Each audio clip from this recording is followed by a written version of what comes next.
Hi, I'm Matt from The Loom of Time.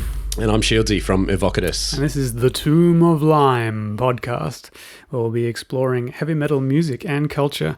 This is our second part of our track-by-track of the Loom of Time's album NihilReich, the Pinnacle of Hypocrisy. We'll be talking about this short and thrashy ditty and its controversial content.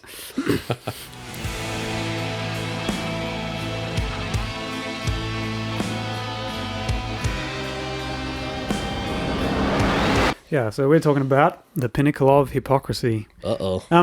When you, with the albums that you've worked on, were you part of the process of checking which songs go where and in which order on the album? Loosely. That, I think, was a pretty quick process with the record we've just put together.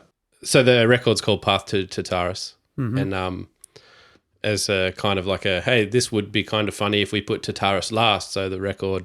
the song Tartarus. Yeah. So the record is, the path. Okay. Yes. For no sense. Other reason than that is that song last. Okay. And listening to the record through a bunch of times, it sounds good. Yeah. But whether or not you change the order of the songs around and listen to it as many times as we've listened to it, how it landed, it would sound good too. But yeah. I caught the meaning that Tartarus was last. And it kind of makes you think, oh, maybe there's a overarching story here where it goes step by step until we get to the end, but only very vaguely.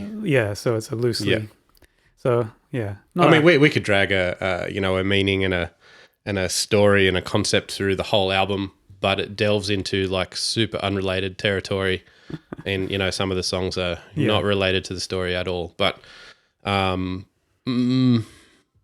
mostly. It does follow like a kind of a story. I think maybe Ghost Reveries. I remember Mikhail talking about how I think maybe the last track on that, he wrote the lyric for that, whatever. Yeah. And he abandoned the concept album that was meant to be for the rest of the thing in favor of this one song that he felt was strong enough that he had to put it on there. So there at least at one stage was a overarching story, and he basically threw it out the window and just let them stand on their own because he came up with something that was antithetical or didn't work with the story that he'd gotten, that inspiration had come in.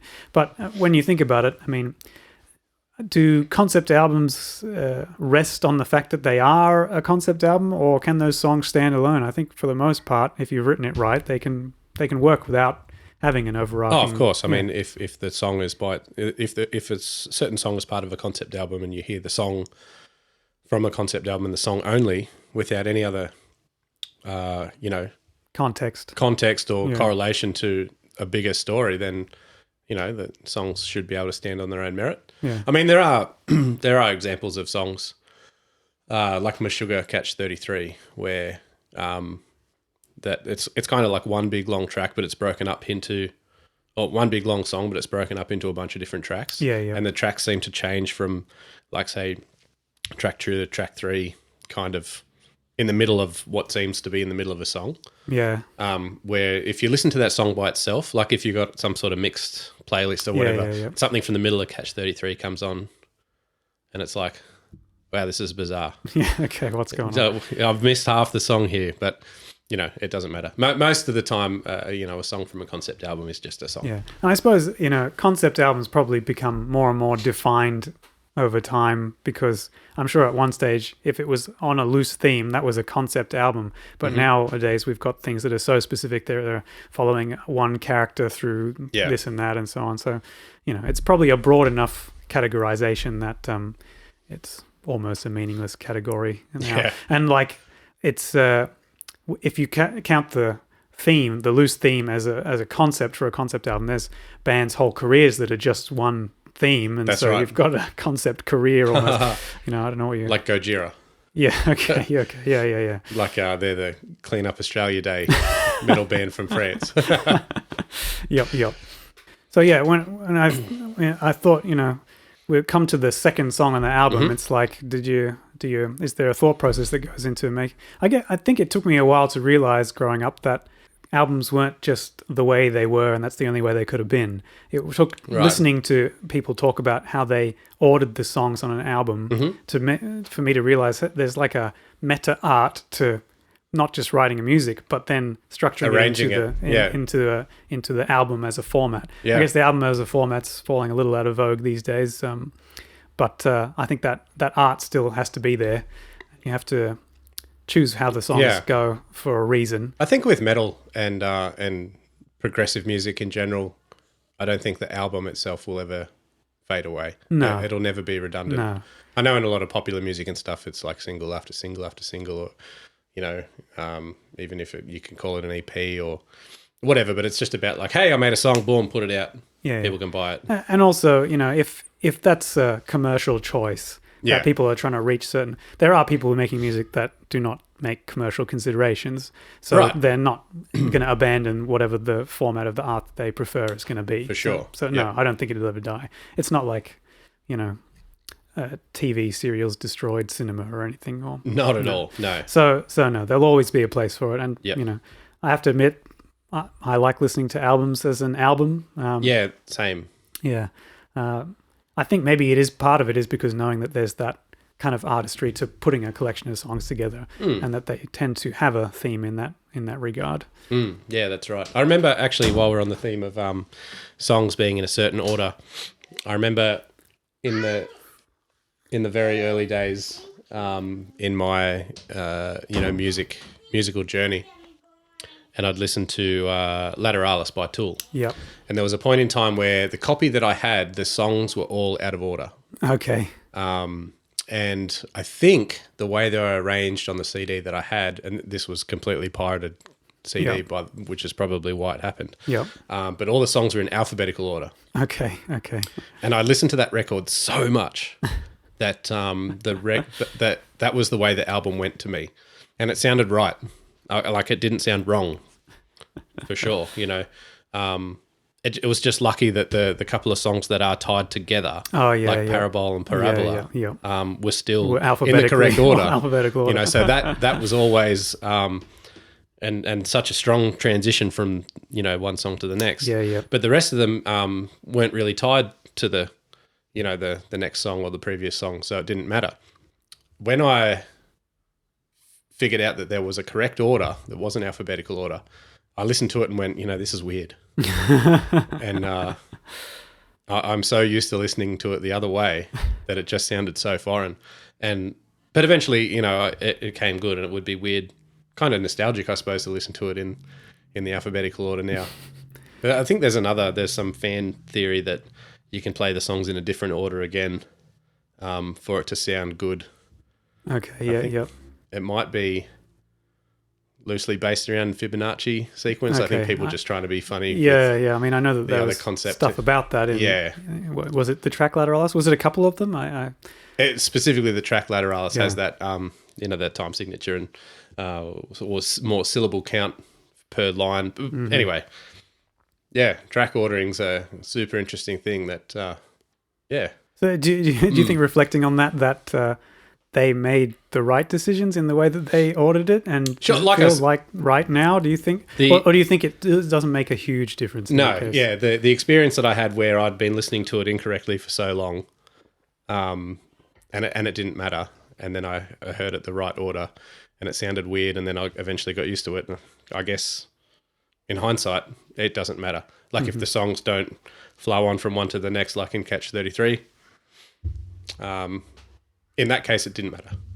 So I think if you set it out and there's a thought process behind it, good, go for it. But if not, ultimately... the songs do stand as their own thing, and yeah. If you tell them how it's supposed to be, they'll believe you. Yes, okay. Other than that, it doesn't matter. I do remember, when I was, MP3s first became a thing, and you could order things wherever you wanted. I'd burn them to a CD so I could take it with my Discman or whatever in to the school. car or whatever.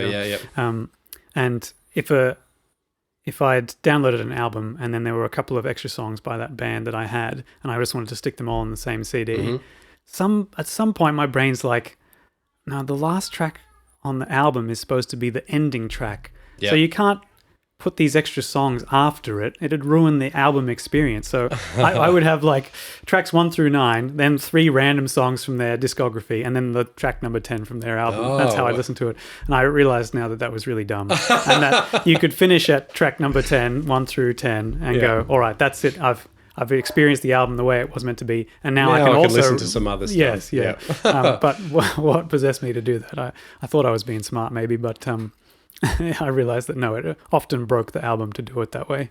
Yeah. Well, I mean, for sure, and I'm sure you'll probably delve deeper into this while we're talking about track order. But for NihilReich, the first track and the last track are definitely in the correct place. Yeah. Ashes of You Fall, definitely the first track, yes. and we covered that in the last episode. And Subhuman, definitely the last song, big, strong, powerful ballad. Definitely is in the right spot. Yeah.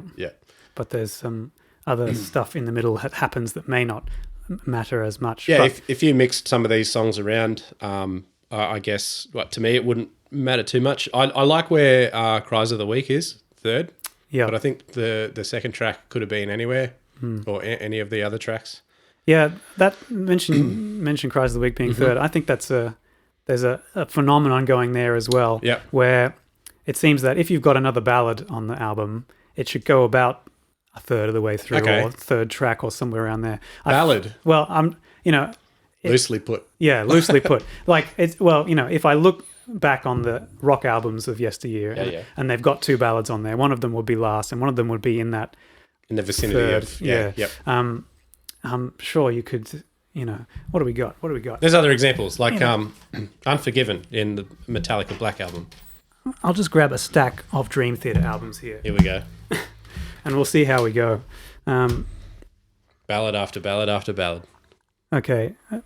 On Images and Words, the ballad, the first one comes at track 2, but it's after an 8-minute first track. So we're going to call that in the vicinity of track 3. Peruvian Skies is track 3 on Falling Into Infinity. This one's really weird. A huge concept album with weird scenes and multiple tracks in a scene, and I don't even want to think about this. Oh yeah, scenes from a memory. That's an EP. Awake. I'm sure that'll do it too. Innocence Faded. Not particularly. Anyway, I'm sure it's a real thing. And I think maybe Cries of the Week, because it's a slower song, it fills that gap. And I think Into Madness on Tartarus fills that gap as well, but I don't think that's third, is it? Maybe it might be. No, it's like bang in the middle, I think. Yeah, but it seems like if you're going to have a slower song, you need it somewhere in the first portion of it to ramp up again later. Mm-hmm. Like you couldn't, basically, if there's going to be 2 slower songs on or quieter songs, you can't stick them too close together. No. But you also can't stick them so far apart that one's first and one's last, because then you're not starting the album with a kickoff song. Sure, yeah. I feel like we did Kronos on purpose as the first song.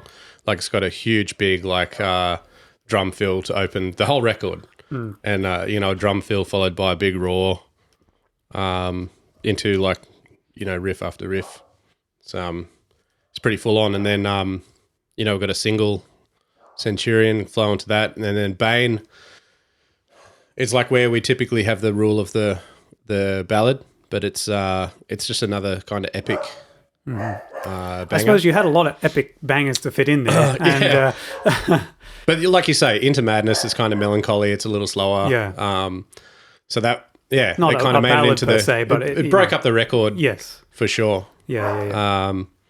But then, like you say, to separate it from the other stuff, like it goes straight into Warriors, which is a pretty upbeat, kind of sea shanty. Yeah, okay. So Cries of the Week is in the right spot. Yeah.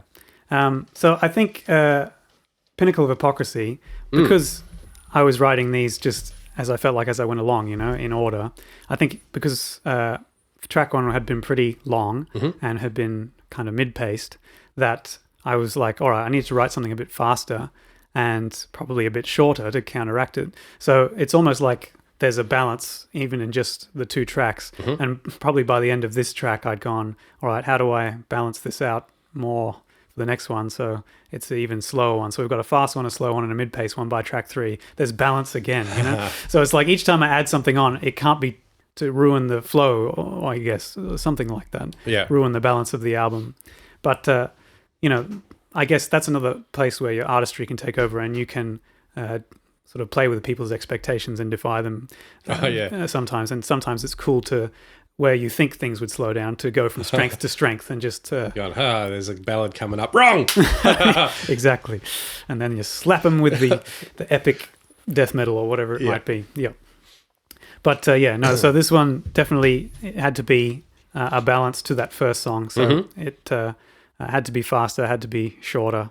And again, like always, I go, all right, got to try a bit more black metal this time. Yep. And of all the things I tried to do on the album, I think I failed that thing again, because it starts pretty black metal. Yep. And hot tip for writing black metal there at the very beginning is just chords. If you just write any chord progression, all right, and then just take it and make them all minor chords, that's black metal. That's black metal right there. You don't need major chords for black metal. You know? Even if they're in the right place in the key, don't need them. Just swap them to minor. Yep. It makes it black metal. Makes it evil. Yeah, exactly. And then I think a bit after that we do some tremolo picking as well. Yeah, I mean that's definitely black metal. Except that Steve didn't play it that way. I always envisioned that part with blast beats. And he's imagine like, how the record would be different. He's just like, but he had so much fun doing that part, and he really loved it. So I'm like, gotta give it to you. Yeah, exactly. Yeah, that's good. So yeah, no blast beats there. I feel like maybe with one of the various live drummers we had fill in for us, we did play it blast beats in a live scenario. Oh, yeah. Just to the variety. Sometimes I feel, sometimes I feel compelled to just change things up for playing it live. Isn't that's the beauty of doing stuff live, is you can do it however you want. Yeah. And whenever I have worked with other musicians, I've encouraged them to just change it to however they want to play it. And to be honest, when I've played for Evocatus, I have, taken some poetic license with how to play the parts that I've been given. Oh, for sometimes. Sure. That was one of the great things, having you play with us, the first couple of times we rehearsed, and, you've got to play Phil's solos or solos that were, typically for Phil to play. His spot, yep. And then you'd play it and I'd be like, that's not how it goes. Yeah. And then after a while, it's like, oh, this is just how Matt plays it. Yeah. That's good. And then, we get Cal to play it and it's like, oh, that's not how it goes. Yeah. No, it's good. I'm sure some people would be more precious about it and they'd be like, no, you're playing that incorrectly, or... Yeah. I think for the things that, for those ones that you were playing, those solos weren't written by Vaughan per se. Correct me if I'm wrong, Vaughan.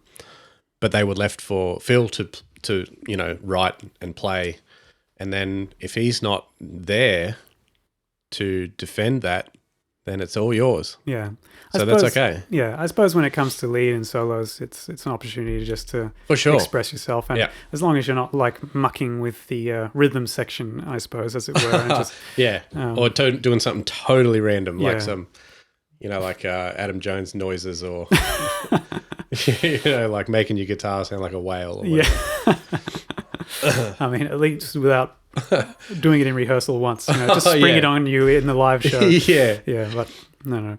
So we probably have played that a little differently, and playing things differently live. Sometimes I think, we could play it however we wanted, but it's also annoying to have to learn it differently. And so, what about just a big jam session? Just let it happen. Someone plays something different, and then like, we're doing this now. This is what we're doing. Yeah, I mean, things. I'm sure stuff like that happens. It's very organic, but I guess you have to already have that in you. You might have a group of musicians on the stage where two of you can do that and just shoot from the hip, and the other two are like, I don't know what to do. I'm just going to stop. Yeah, and it's also down to the sort of how the instruments work with each other as well. Like, I'm sure the guitarist just noodling on a lead can improvise more easily than just changing the drum parts of a song or the bass parts of a song, or everyone, unless the drummer's got to do something while that's happening though, right? Yeah. What do I do? When are we coming back in? How many bars have we done of this? What I love is there's a King Crimson album, Starless and Bible Black, I think it's called, and one of the tracks, a couple of tracks on there are actually live recordings with the crowd sounds edited out, and they've just stuck them on a studio album and acted like they were a studio recording, because I think they were big into sort of improvisation kind of thing. But on one of the tracks, the drummer doesn't play, but he gets a credit for writing it, and they talked, when asked about it, they were basically saying that because it was during a big improv jam session, live, whatever, it wasn't just that he didn't play, it was showing creative restraint. It was like throughout all those bits of music, he never felt the need to put the drums in there. And so he got a writing credit, even though he didn't do anything on the song, because that's part of the art of being a drummer, is to withhold, Restraint. Yeah. I played that part exactly right. Yeah. 100% accuracy, yeah. So I could have done that. You could have shown. Give me the credit. You could have shown creative restraint. Yeah, I sitting in front of a drum kit, could have bashed anything at any time. Yeah, I could have. Yeah, I could have. Okay. Didn't. So we have done that part more black metal than perhaps it appears on the record, but that's okay. And I think a little bit. I think actually pretty much straight after there we have what might be our first real chorus of the song album of the whole record. Yeah. We are the Oh yeah. Yep. So that really is a really solid chorus, I think. Yep. Again, just though we abandoned it after playing it once, and As in, you don't play it again. That's right. It just goes, bashing into the next part. Yep. I suppose the end of the song is a big, epic chorusy sounding thing as well. So we may have been able to play it twice and have it be like a song, but no, we didn't really feel like it. Yeah, this is one of the last verse or part of the song. Like you say, it's a massive big finish, and it's definitely one of the ones that I'm furiously yelling at the steering wheel whenever I'm driving somewhere listening to this. Yeah. So it has a chorus. At some point, I guess maybe I felt like I needed to show people I could write a chorus, and that this wasn't an accident that the songs came out this way and that I just didn't know how to write a song. So I thought, what, you're allowed to repeat things? Oh, I've been doing this wrong the whole time. No, but it was deliberate. So after the chorus, there's just some riffage, and I think at one point it slows down and there's this and I think at that point I was definitely thinking of the live thing there, and I was just going, we need to just play something where people can bang their heads. Oh yeah. I need to do something like that. Yeah. Because if you're too busy just writing your chords and your riffs and things, you might forget that you need just something solid every now and again. Yeah. Simple, 4/4, powerful driving. Yeah. So that was that section. Nice. And I think it transitions into a guitar solo, and that's just those transitions are these nice sort of single note runs that are just one off. And it is a bit of a challenge when you're writing something, because when you've got a riff, you're playing it so many times, you really get locked in and learn it. And also you can sort of fudge it a little bit differently each time you play it, and it doesn't affect the song. But when you've got this one sort of thing where the drums and guitar and bass have to play exactly the right thing in the right time for this thing, and it's never repeated again. Yeah. You've got to make sure you get it right. Otherwise, it's just super obvious that you didn't. Yeah. And I think when I was writing, you kind of have to challenge yourself to know that you'll be able to practice it enough that you'll be able to do it later. And so you almost aim a little bit above where you can play it, or where you can play, so that you encourage yourself to rise to the plate, as it were. Now, it's not like that part's really super technical or anything, but it's just one of those things where if you stuff it up, it's really obvious. So, yeah. You definitely you picked up the speed in this song, particularly vocally. You bash a whole lot of syllables into short space. Did you ever have trouble doing this one live for vocals? Or had you rehearsed it so meticulously that it just sort of came out muscle memory? It's really, nice to be able to record a demo of something and listen to it. It really, really helps for learning songs when you can hear it back rather than when you're just trying to practice it. Oh, yeah. And when you're just listening to it, it really just sits in there. And it's weird, like when you're demoing it to when you're writing it, it might actually change and be different to how you end up recording it on the album for whatever reason. And then you kind of have to relearn it. And so I almost hesitate to try and learn something until I know it's in its final form. Okay. But once it is, you can just smash that repeat button until it's right in your brain. Yeah. I mean, is that how you found you've learnt the songs? Yeah, like absolutely. Yeah. Exposure, really. I had to demo them with Vaughn, kind of directing. Yep. So I was able to perform vocals for the demo in very short bursts. Yeah. Having not known, I might know how the song goes without vocals, but him mostly as the lyricist, and therefore he's got this idea of where the lyrics fit in the song, how they fit. So he'd be teaching that to me as I'd be screaming them into a microphone. Yeah. With the record going.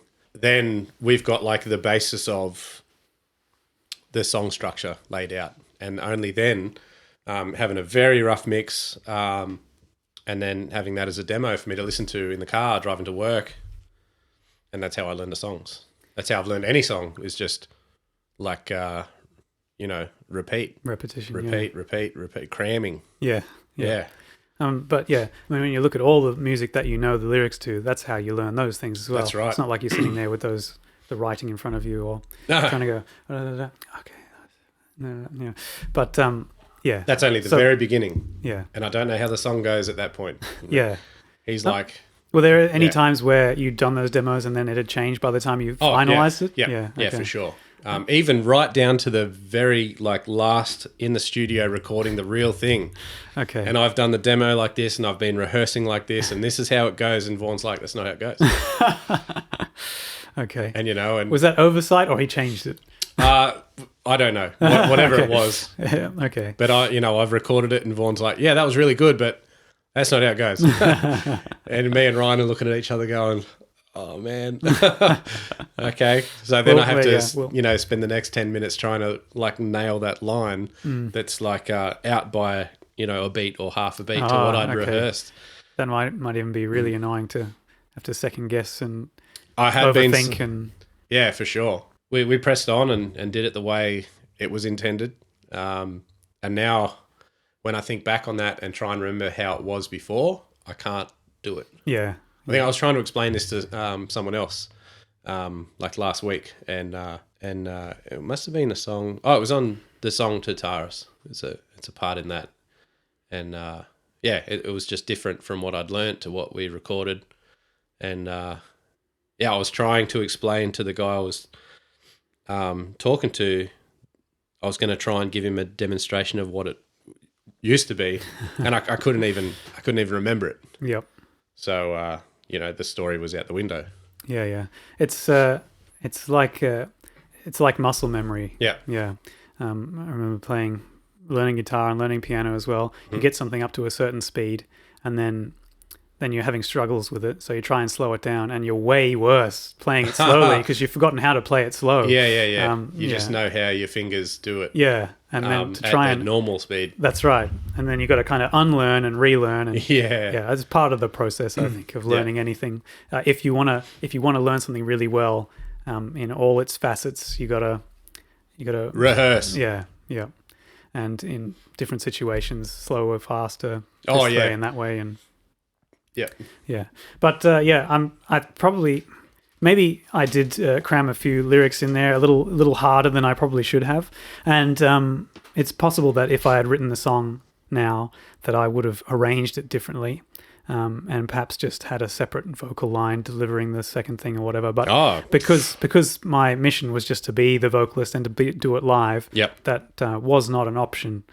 Right, yep. But, I mean, I'm not saying it's wrong. It was definitely...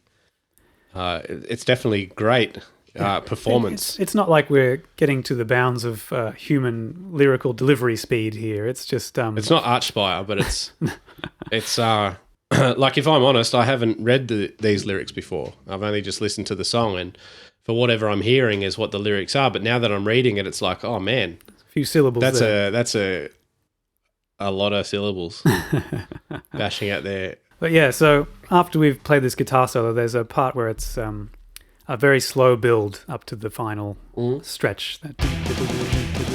Oh, yeah.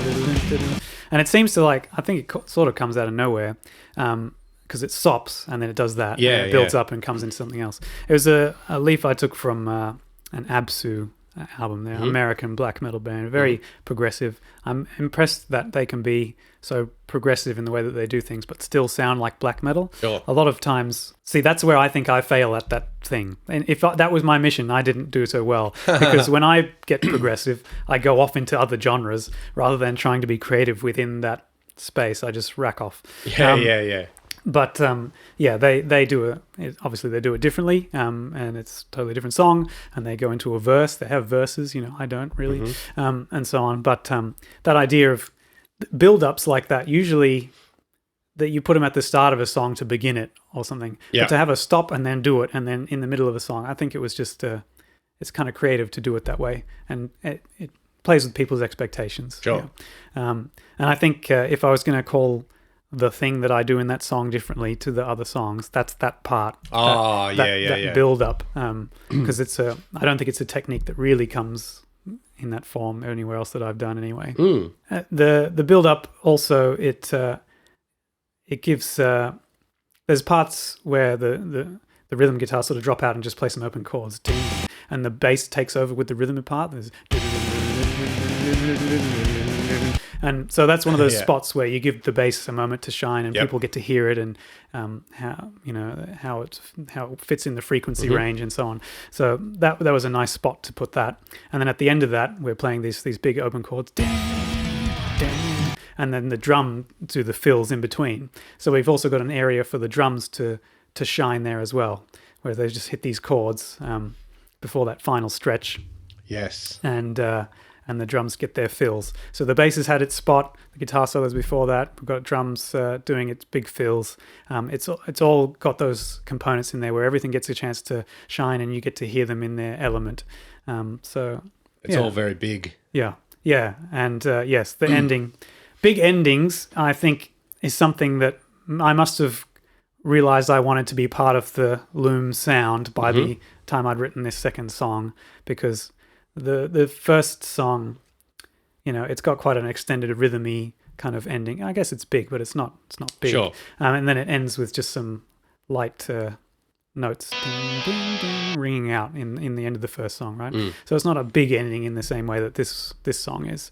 And I think I realized I wanted to do that. Again, it was part of that philosophy of wanting to take it on the stage, because I'd seen a band in Wagga, and I remember them being good. I remember enjoying this band. I can't remember who they were. Maybe a local band and their songs, I think, ended so abruptly that people hadn't realized they'd finished. And so maybe multiple times during their set, they'd finished a song and no one clapped because they weren't sure whether they were just about to come back in. Or, It's just a silence, and then everyone's looking around going. Yeah.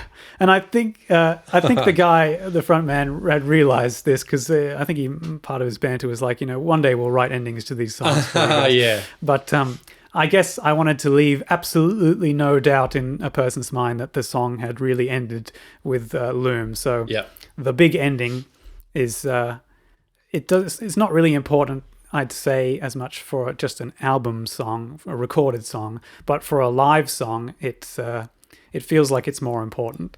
This sounds like the ending of a live song, the way this song ends. Yes, okay, yeah. There is definitely a style. Yeah. And having the drums, rockstar finish. Yes, yeah. So I mean that obviously is a technique that you can use to make it a big song and that live ending feel. But as I'm sure we'll see, like there are other ways. Guitar up in the air. Yes. I mean, sometimes when you write a song, you need to give yourself an excuse to do stuff like that. Okay. When you look at the rock stars and you're jealous of how the crazy things they're doing, sometimes you got to think, if I wrote it that way, so I'd have an excuse to do that, and I'd be able to do it. So perhaps it's part of that. Perhaps I'm giving myself an excuse to have a big rock star ending. In the times you've performed the song live, particularly with the ending, like vocally, I'm reading these like last lyrics, in my head to the music. Yeah. And immediately after these lyrics finish, your vocals don't. And it's just a whole lot of until you run out of breath, and then you're like again. Yes. Yeah. That's part of that big rock star finish. Is that something you felt that you had to give your have you ever run out of breath doing that live? Does it always work? I don't think I've ever run out of breath because it's like, I know I'm not on tour. I'm not going to have to do this every night. Sure. I'll just go for broke. And if I break my throat, it's all right. I'll have time to recover. Yeah. So I'm not particularly worried about that, no.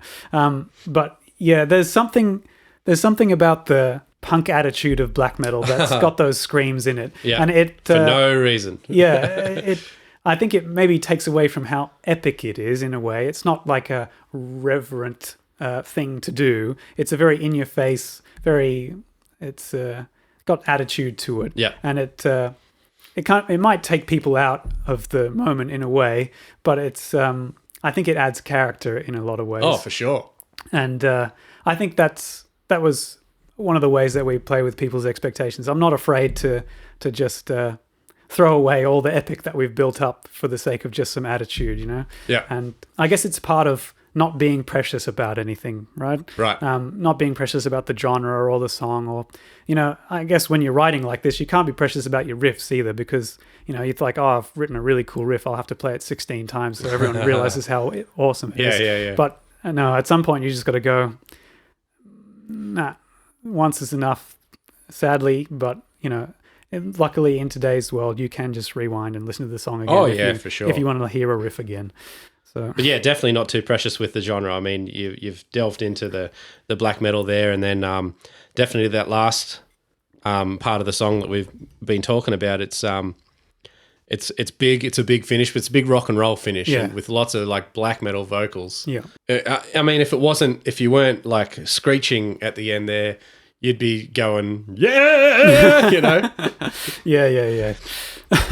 But yes, I mean, it's like it's taking the black metal, but it's throwing it all over the place. Yeah. And as long as you're not too precious about how your black metal ends up, then I think you'll enjoy it. Yeah, that's right. It's like you've painted a set of stairs and they're all black or something like that, and then you just got a big bucket of rainbow paint and gone down the stairs with it. That's what it sounds like. Yeah. There's a band that I think is a great example of the punk attitude of black metal. That's Kvelertak. Oh yeah, they're a lot of fun. Yeah, exactly. But it's got that black metal feel to it, but it's obviously not precious about being true cult about it, which I like. Good. I like. Yeah, exactly. Even they're from Norway, right? Yeah, I think they could be as true as they wanted to be. They could be. Yeah, they've got every right to be. But yeah.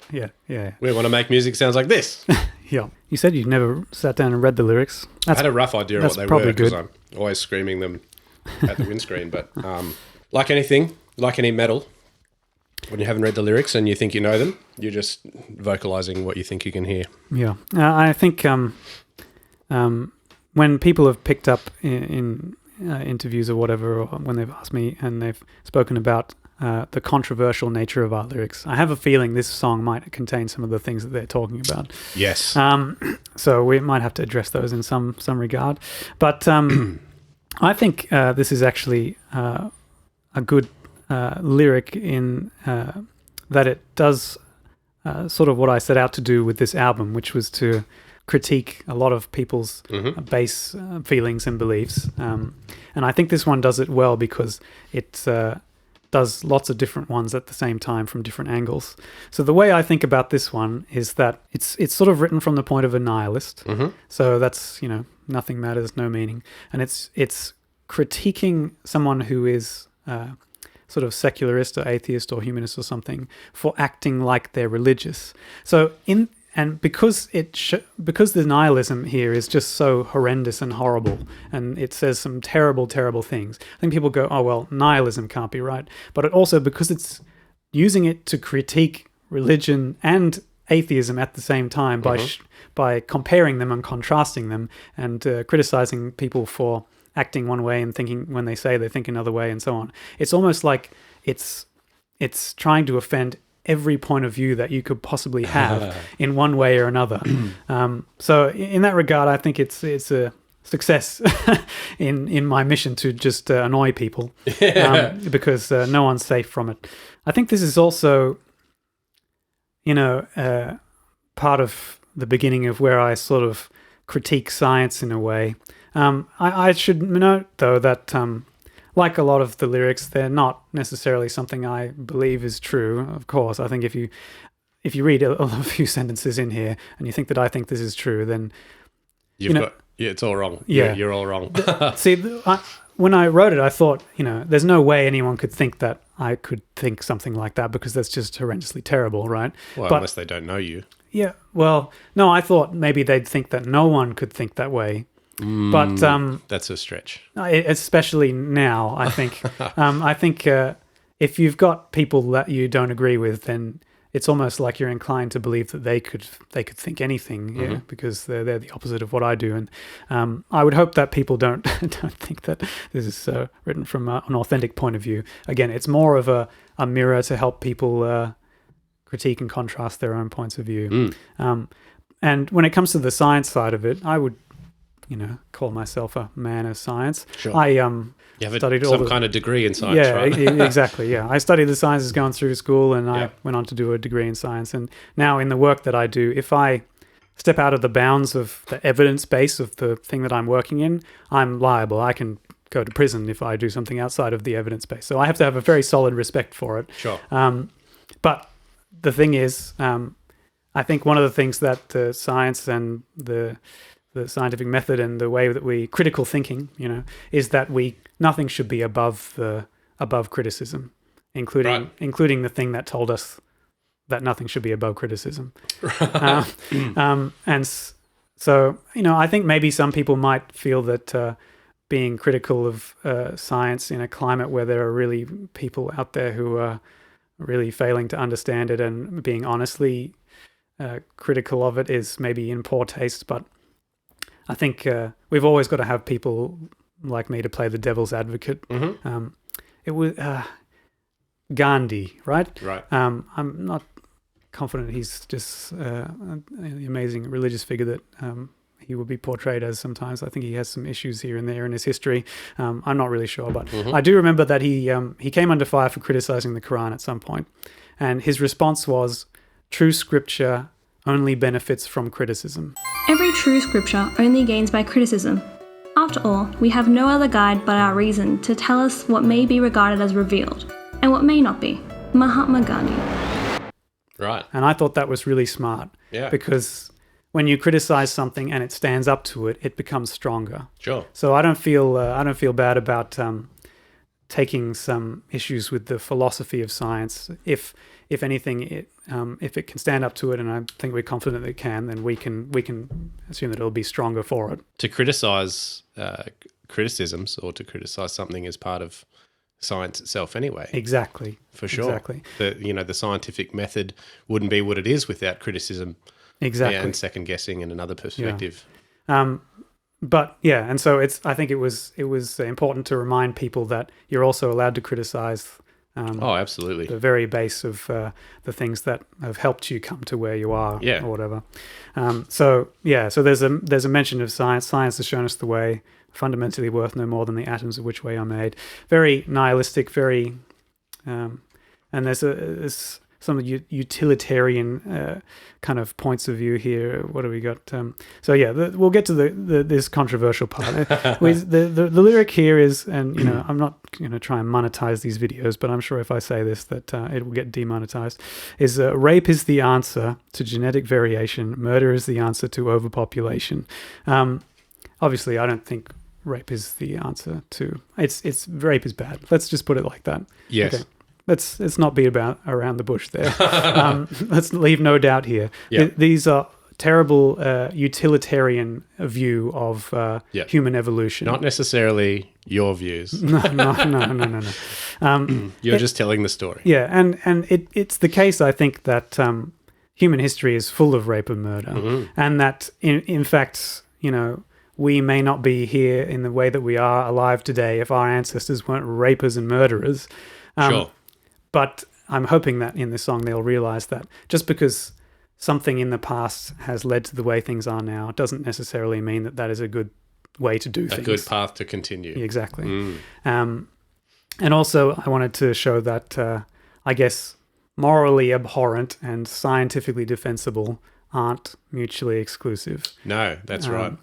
And so, I think science is one of the best tools that mankind's best invention, let's call it that. Sure, yeah. But there's important discussions to be had around how we use it, I think.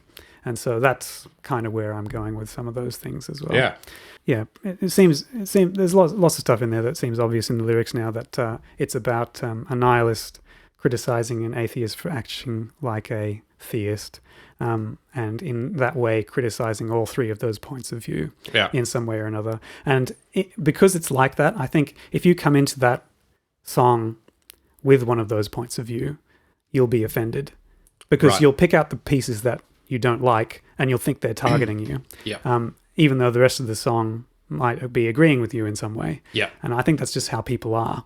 It's like a bad apple thing. If you see one part is criticizing you, it'll taint your view of the rest of that thing. Yep. In that regard, I think that's a good thing. That's what I was trying to do. Trying to get under people's skin in the things they took for granted in their beliefs. But it doesn't always fit. Not everything that there is in that realm fits your point of view.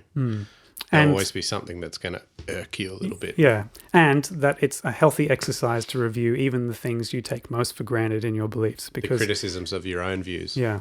Because once something becomes holier than thou, it's doctrine, and it's once something can't be criticized, it becomes a bit dangerous, I think. So, So I think it's healthy self-reflection to try and criticize your own points of view, and if this helps someone do that, or if someone reads something in there that they really don't agree with, and then they come up with a good answer for why it's wrong, then that'll be in their arsenal for when they're confronted with anything like it in the future. So I hope people realize that I'm actually trying to help them with their beliefs, not tear them down and crush them. Yeah. But I guess maybe it's a tricky thing to do. Maybe I'll get it wrong sometime. I'm trying. But for how dark and ridiculous those lyrics are, still a fun song. Oh, yeah. I was going to say, I mean, you put all that aside and, you're hearing the music for the first time and you don't know what he's saying. I mean, it's all yelling, right? Yeah. Bang your head. Yeah. Dance along. Yeah. It's going to be great. And I don't, when I'm, delivering the lyrics, I don't feel like, I shouldn't be saying this stuff. Because it doesn't feel like real enough. It's like the acting, In a film, if you never had any villains, if there were no primary antagonists, you'd have a pretty dull film. And what would the film be? Yeah. And so, that's why I think actors like, I'm sure it's John Travolta, relishes the opportunity to be the bad guy. Because he gets the opportunity to do stuff that he wouldn't be allowed to do in when he's the good guy, as it were. So any role is easy to play if it's well written. And if a villain is well written, there's a little more freedom. John Travolta. I don't mind being the bad guy. I don't mind being the devil's advocate. And I'm happy that if I'm criticizing something that's true, it'll only get stronger because of it. On that subject, what criticisms have you had? Are they just like loosely based around the lyrical content? So, yeah, I mean... Oh, have you had those criticisms? Yeah, I think the reviews that I've read where they've actually looked at the lyrics, which is more than I expected, they've realized by the end of the album that they couldn't take this part in isolation and think that I'm really terrible. It seems that they've realized by the end of it that there's too many conflicting things here going on for it to be just simply I'm telling these things because I think them. Sure. So luckily, I don't think anyone's got it the wrong way around yet. But I thought that the exposure of the world to my music would be so minimal, and that the people it was exposed to would care so little that it would never spark any interest at all. Never see the light of day. Yeah. But I'm realizing now that I maybe should have shown a little more responsibility in that regard. Oh, look, not at all. I mean, that well, seemingly that lack of constraint that someone might brush your record with. It's this conversation wouldn't be happening without it. Yeah. You know? So exactly. That's good. And I hope, perhaps there are other, and yeah, I guess those people who reviewed it and talked about the lyrics are having that conversation with their readers or whatever that they wouldn't have otherwise had. So I guess it's a positive thing there as well. Yeah. But yeah, maybe I still should fear the day when it gets wrong or out of hand or misquoted or whatever. You get banned from Triple J on Earth. Yes, yeah. The lyrics are too thought-provoking. We don't want that. No. Yeah. So people have talked about the lyrics, but they've never been so specific as to say that they were offended by any particular part of it. And so I think that's because, heavy metal, guys who listen to heavy metal are exposed to a lot of really dark stuff, and I think it better prepares people to experience this kind of thing. It's like people who are not interested in the darkness in music, for example, don't tend to listen to this kind of music. They'll go and listen to something else. Yeah. There was this old psychologist, Carl Jung, right? Very influential classical psychologist. Now, classical psychology is a bit... people aren't really fans of it anymore because it's kind of been... there's a lot of research that's been done since then that discredits some of it, or they had wrong ideas, and that's fine. It was a long time ago that they were coming up with this stuff. They didn't have the resources we do now, and it's fine. But at the same time, I think a lot of that stuff that they came up with back then with the resources that they had still contains a lot of wisdom. So I actually like to not throw out the baby with the bathwater when it comes to things like classical psychology or philosophy or whatever, that there's still nuggets of wisdom that you can get there, as long as you meter it with what we know now. Right? But one of the things I really liked about Jung was he had this idea that everyone has in their psyche a thing that he calls the shadow, and it's the dark part of ourselves that we don't like to show people, and it's the part of ourselves that's capable of dark acts and so on. Everyone carries a shadow, and the less it is embodied in the individual's conscious life, the blacker and denser it is. If an inferiority is conscious, one always has a chance to correct it. Carl Jung. And I think everyone there's an idea of things like intrusive thoughts, I think, where people think things that they're surprised that they thought them. Okay, or lapel du vide, that idea where you want to hurl yourself off a cliff when you're near the edge and you're like, why would I think that? Why would I do that? But I mean, that might not be part of Jung's shadow or whatever, but the point is, his idea with the shadow is that the best way to prevent yourself from taking dark paths is to expose this part of yourself and to learn it and to understand it. Okay. So rather than to repress and suppress those feelings and to pretend that there's no part of me that is got darkness in it or that's capable of evil, that actually you'll become a better person because of it, because you'll be more in control of those things. They won't surprise you. And I kind of feel like, so people I think people who don't like to think about their shadow and those dark parts of psychology don't like art that deals with grim stuff, like horror movies and heavy metal and Dungeons and Dragons or whatever it might be, right? Yep. But I feel like these things are kind of like one way where we're exploring our shadow and we're bringing it to light. And so I feel like heavy metal as a genre is kind of like a group method of us all exploring this dark part of ourselves. And I think it's a very healthy thing to do. I think a lot of people were worried that it would turn us all depraved and that we'd all be murderers or whatever. Yeah. And, it's Satan's fault. Yeah, satanic panic, right?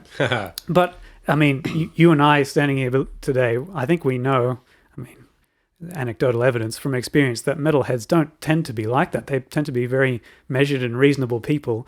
And when we think about it, kittens. When we think about it ourselves, we're like, if anything, heavy metal has helped us become these measured, reasonable people. It's a way to get our rage out and explore dark things. And so, I like the idea that heavy metal is this collective exploration of Jung's idea of the shadow, even though those ideas might be a little outdated. I still think I like that idea, right? And so it's fine to delve into these dark places. I'm sure I'll get this wrong, but maybe Aristotle said something along the lines of, it takes a wise man to be able to hold a thought in his head without accepting it. Mm-hmm. Something like that. It is the mark of an educated mind to entertain a thought without accepting it. Lau L. Benyon, paraphrasing a mistranslation from Aristotle's Nicomachean Ethics. And that's all. And I think when you look at these potentially dark, confronting, things that offend you or things that are, it's terrible in one way or another, that they can be very helpful in a lot of ways. When you're just exploring an idea rather than embodying it and going out and doing murder or whatever, you can actually become a brighter person and a better person and a more measured person and a person who's more in understanding of himself.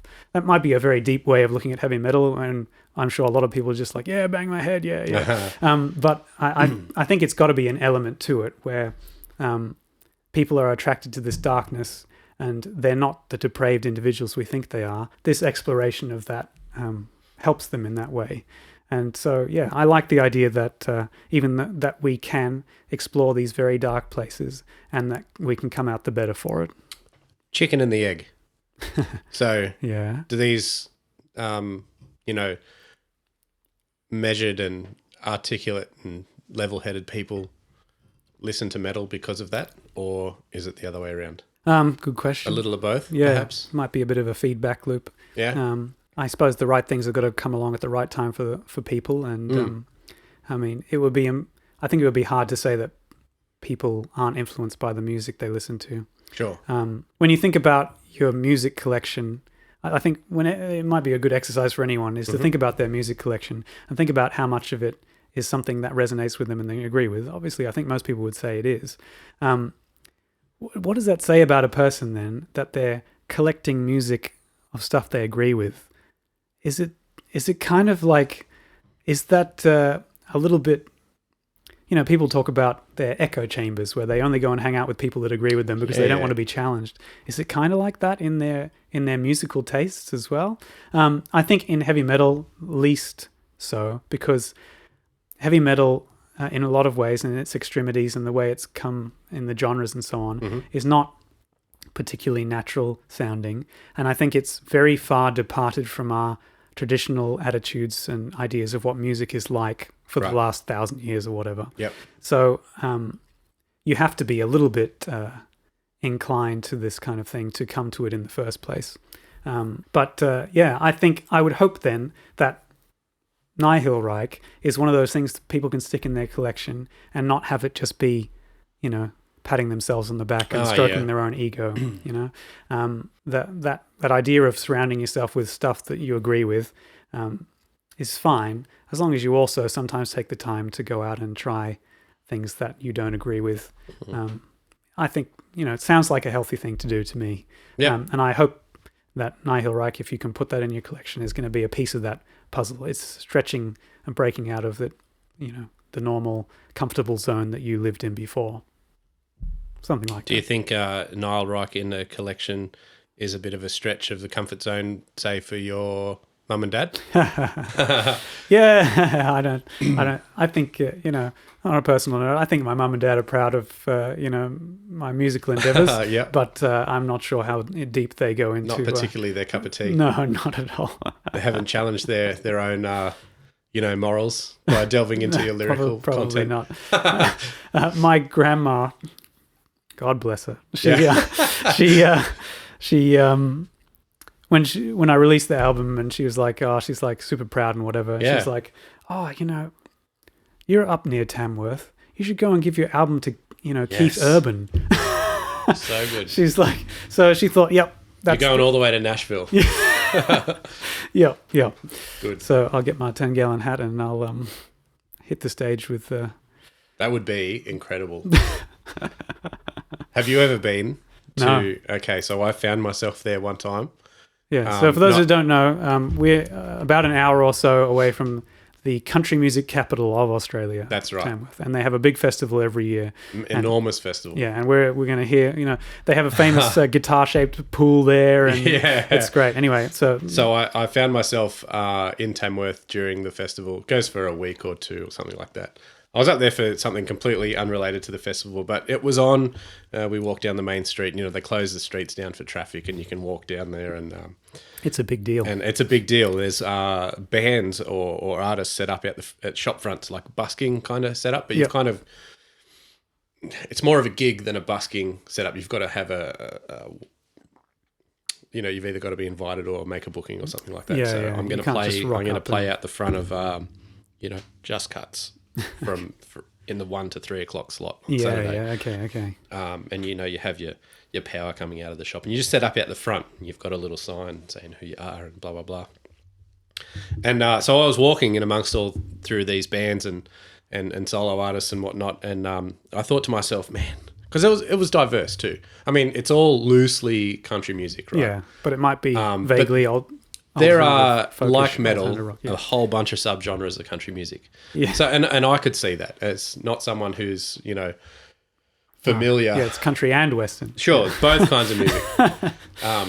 Anyway, I was walking down the street and I thought this would be an interesting social experiment, I guess, to come up to Tamworth as a band, as a heavy metal band, and book one of these things and play the street. Yeah. Or a show in a bar or whatever. And just see how it goes. See the reaction. It's not like you're on stage and people are subject to your show for the next hour. Yeah, they can walk away. Even though even at a bar show, that's not the case. You can leave. Yeah. You can just keep walking, like you can on Facebook when you see something you don't like. You can just scroll on. Yeah. Whatever. So I thought, that would be cool, like to take Evocatus, and I imagine Loom of Time could do something similar. You could dress up in the the rider jeans and you could have your 10-gallon hat. Yeah, and the tassels on the coat and corpse paint. Yep. Yeah. And corpse paint. That would even be just to top it off. That would be cool. And even somehow put a country flair on your sound as well. Just for a bit of fun. Yeah. So and then Nick Shields, tambourine player. Come out with these banger lyrics and see what they think about that, there's got to be someone who owns a shop front in Tamworth that's sympathetic to our cause here. I'm sure we just need to find out who that is and get in their ear. I think I might know some people that know some people, and we might be able to make that happen. It's got to get past like the booking agents, though, I suppose. Maybe. Because, I mean, you can get a busking license anywhere, right? Right. You just go to the council and you buy one. I don't think they vet you for what genre you are. Sure, like if you're a singer, songwriter, busker, whatever you want to call yourself, and you don't have any recorded material, how will you be vetted? Are you expected to, front up to the office and have a little audition? Yeah. No. So I'm sure it's almost like they couldn't stop you. Maybe they'd get suspicious if you didn't sound like a country music band. Like in the first 5 minutes? No, I mean if your band name didn't sound like a country music band. Like if on paper, Cephalic Carnage or, So the Loom of Time doesn't not sound like the name of a country band? I never really thought about it. The Loom of Time. Yeehaw. Yeah. Songs about making clothes. You could pull it off. Yeah, okay. 2021, folks. Yeah. Mark my words. When the world opens up again and Tamworth Country Music Festival comes back around. It'll be on. Yeah. We'll sow the seed of the You'll be there. Tamworth Death Metal Music Festival. Then it'll go for a week and we'll have a pool shaped like a... I'm pretty sure there's a hardcore scene up there. They're everywhere, right? Yeah, that is true. So you get those guys.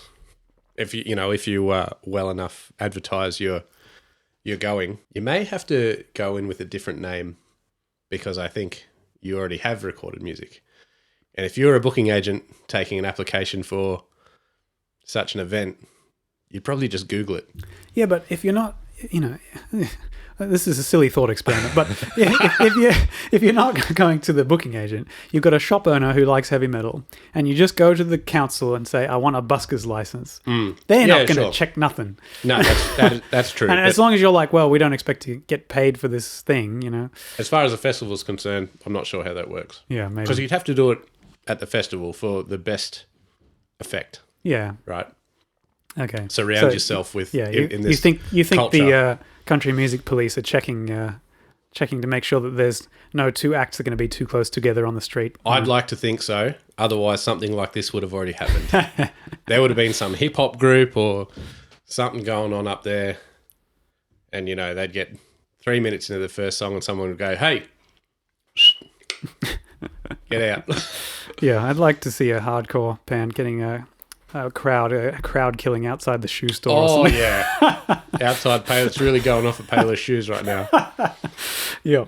Apart from that little diversion, I think I'm happy I've talked enough about Pinnacle of Hypocrisy here. Yeah. I think it's a nice, short, fast song. It's one of my favourites off the album, I think. Mm-hmm. And I think that brevity is part of that. And I think I've gotten better after finishing this album about cutting the fat. So I think I think future music will be a bit more all killer, no filler, as it were.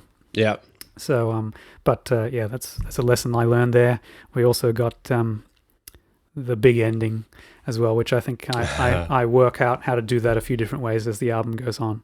Oh, yeah. But yeah, so I think it's a good example of a couple of things there that will show up in the future. Nice. Kong.